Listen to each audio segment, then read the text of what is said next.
tayo sa TikTok. Tapos nakikita ko lang siya actually sa TikTok. Tapos sabi ko, hala, parang gusto ko rin siya itry.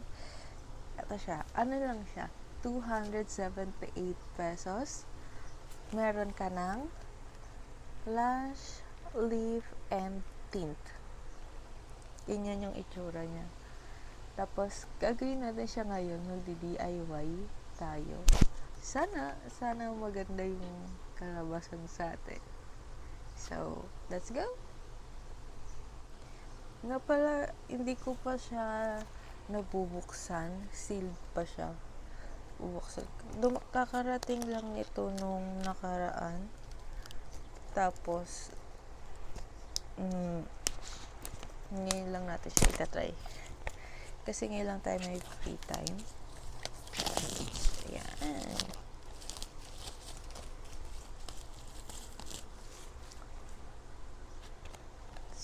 Pagbukas mo, ang kasama ay meron siyang brushes and parang cotton buds.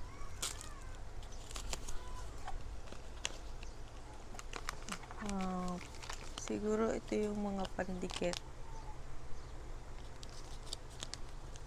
We have 3 pieces.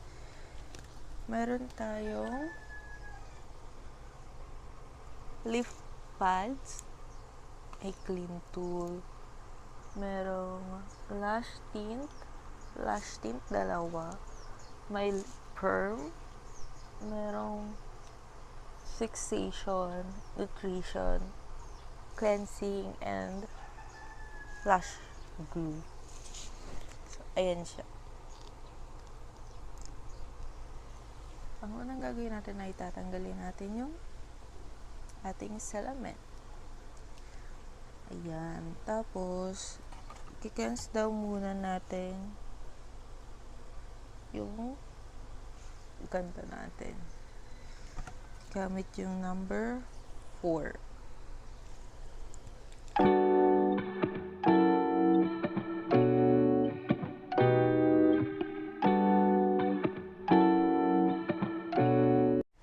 Sabi sa next direction ay put the eye pads over the lower lid.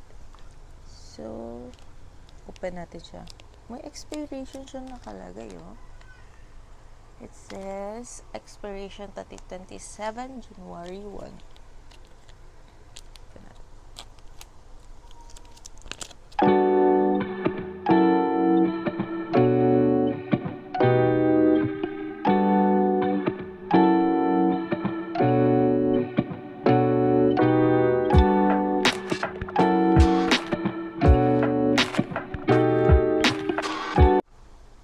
Next ay pipili tayo ng leaf pads na suit sa ating lashes. Hindi ko sure kung ano to. Ganito siya. So, we'll pick one. Tignan natin kung ano yung size natin. Okay, nakapili na tayo ng size na para sa lash natin.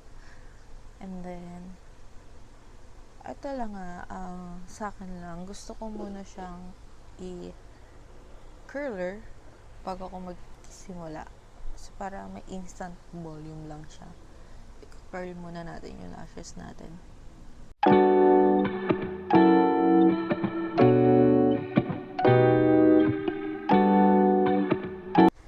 Natin ilalagay itong isa, and then kukuhain natin yung glue.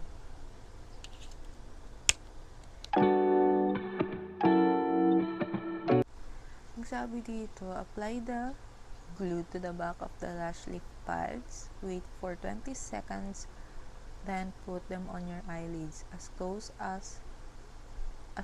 to your lash line as possible. Okay?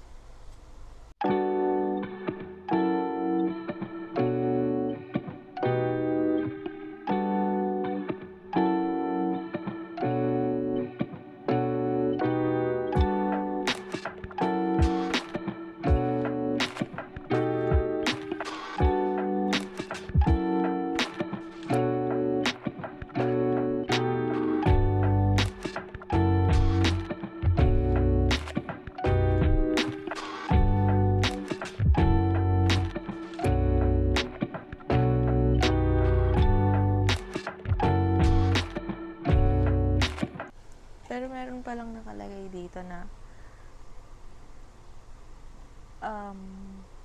tip, no need to put too much glue. Pero ginawa ko. Tapos, it needs to wait for 30 to 60 seconds. Then, put the lashes on. Okay. Gets. Hindi pala dito. I mean, hindi sa at the back of dito. Pag, dito na pala. Kasi lalagyan natin ng glue yung lashes pad ulit.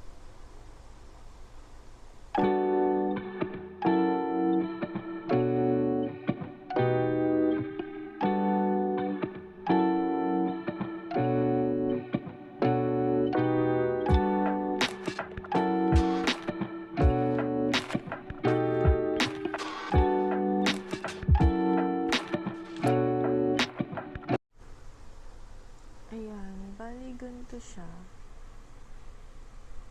Ganito dapat yung itsura niya pag na-lift na lahat. Tapos, lalagyan na natin siya ng perm.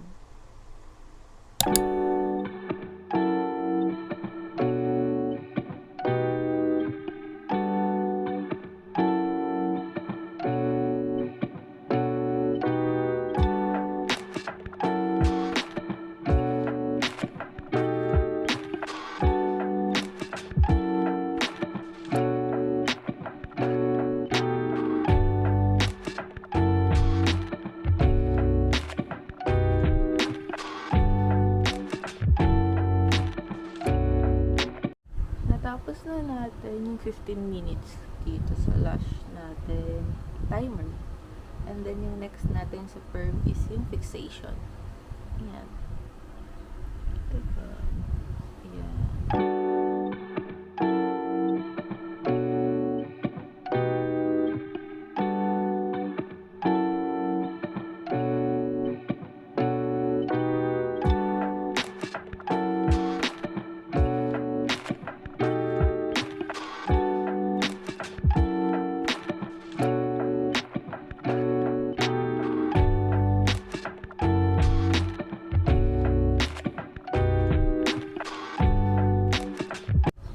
Tapos na natin yung 15 minutes and the next step ay i-cleanse na natin siya para ma-remove yung glue. Okay, sige.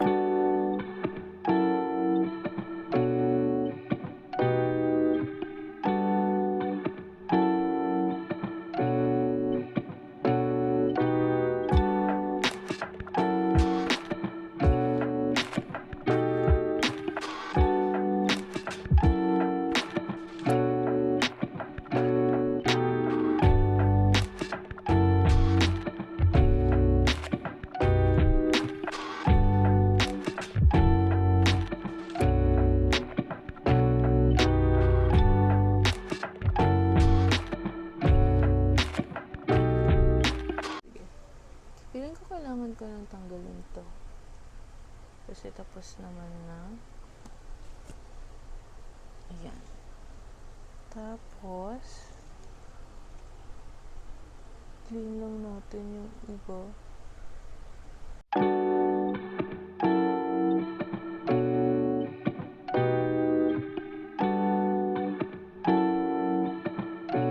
And the next step is maglalagay tayo ng tint. Merong black and merong brown. So, I think we will use the black shade or the black tint. Hindi ko lang nga sure kung paano natin siya i-apply dito. So, let's open it. And then, ganito siya. Oh, I think we need to be careful. Oh my, ganyan. So, okay.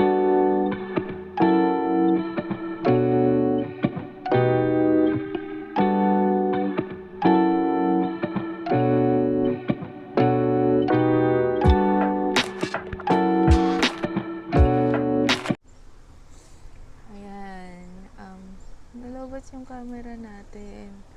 Tapos, update ko lang kayo, tinanggal ko na yung pad dito. And then, naglagay na ako ng lash tint.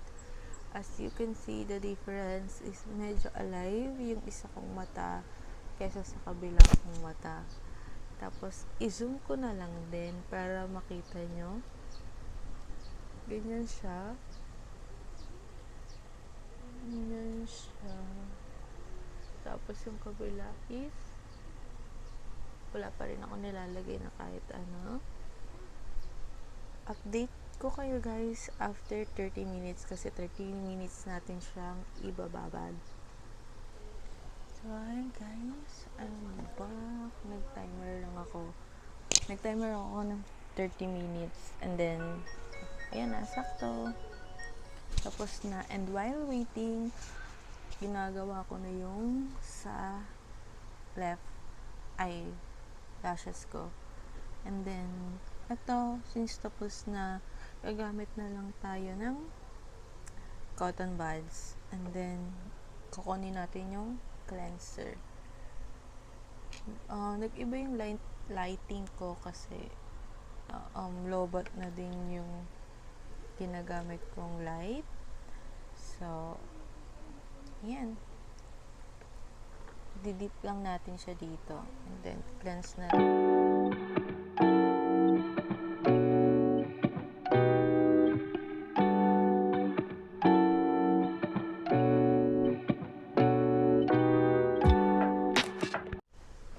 And lastly, lalagyan na natin siya ng nutrition.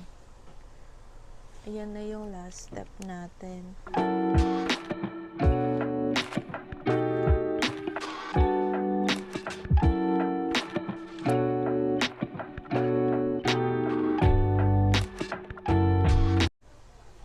Tapos ko na din. So, yun guys, tapos ko na din yung kabilang lash ko. And then, my final thoughts about this lash lift and tints ay unang-una. Para sa akin, okay naman siya. Kung mag-work sa akin, maybe sa'yo, hindi siya mag-work. I have sensitive skin, so hindi ko lang siya masyadong pinunta or nilagyan yung bandang roots na malapit sa eyelid ko para, tama ba eyelid? Para hindi magkaroon ng irritation. And pag may irritation kayo, in case you bought it or in case you buy it, wag nyo nang ituloy and consult nyo na agad sa derma. Tumagal na tapos sobrang irritated na niya. Tapos, siguro yes, I will buy ng ganito kasi sa halagang 278 pesos, meron ka ng parang free, hindi naman free, pero not totally free, pero kasi instead na magpunta ka sa salon, mas makakalesen yung gastos mo. Only for me. Pero may opinion lang naman. So, ayan. Tapos, iso-zoom ko siya para mas makita nyo. Hindi ko lang masyadong tinanggal or nilagyan ng cleanser yung tint. Kasi mas gusto kong mas medyo mag-dark pa siya. Tapos, in-stay ko lang yung nutrition. Nutrition ba yun? Yep. Yes. Yung nutrition sa eyelashes ko para mas okay. So, update ko kayo maybe ilang araw kung worth it pa rin ba siya or not. So, ayan. I-zoom ko para makita nyo. Ayan po din siya. And the other one is ganito siya. So, may mga tints pa rin siya. So, ayan. Thank you for watching.